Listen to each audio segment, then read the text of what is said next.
Taking a look at the installation of the Xigmatek Aegir. First, let's give props to Xigmatek. The manual's well illustrated, explanations are good, it's very complete and thorough. First step of the installation is going to be to install the backplate. The backplate is going to go pad side against the motherboard, lining up the holes. Today we're going to be using an AM3 motherboard, and bolts will go right through.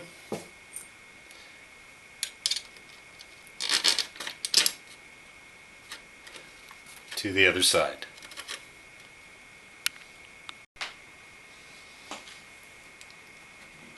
Our next step, with the bolts coming through, 4 washers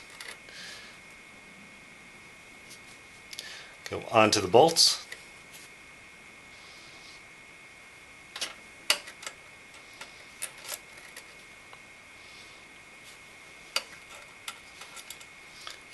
The back plate is then held into place by 4 knurled thumb screws.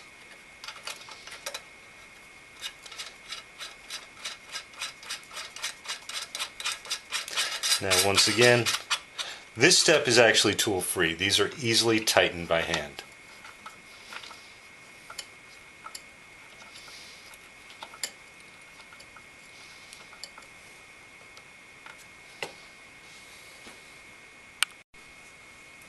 With the back plate installed, next we're going to put the mounting brackets into place.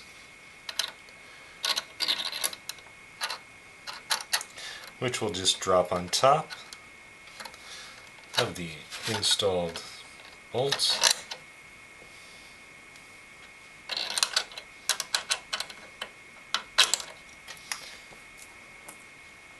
And once again, 4 nuts. Tighten it up. This is not going to be a hand tightening procedure. You will use the included wrench.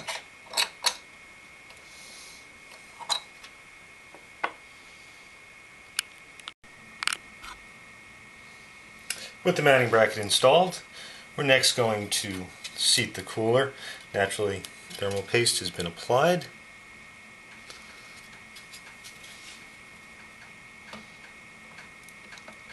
Drop the cooler on top of the CPU. The holder bar is going to go down through.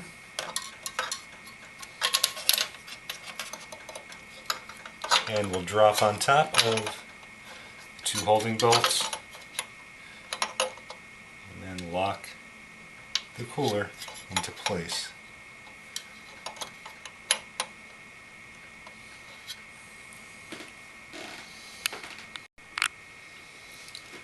With the cooler in place, we'll mount our fan, which has 4 rubber vibration dampening clips, which actually press between the fins and into place.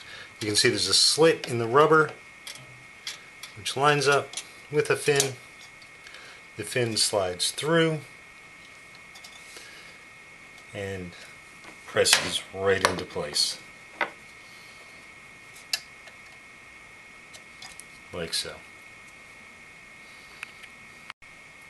All in all, installation was pretty easy and wasn't terribly out of the ordinary. The Aegis is big once it's in the case, but we knew that going in.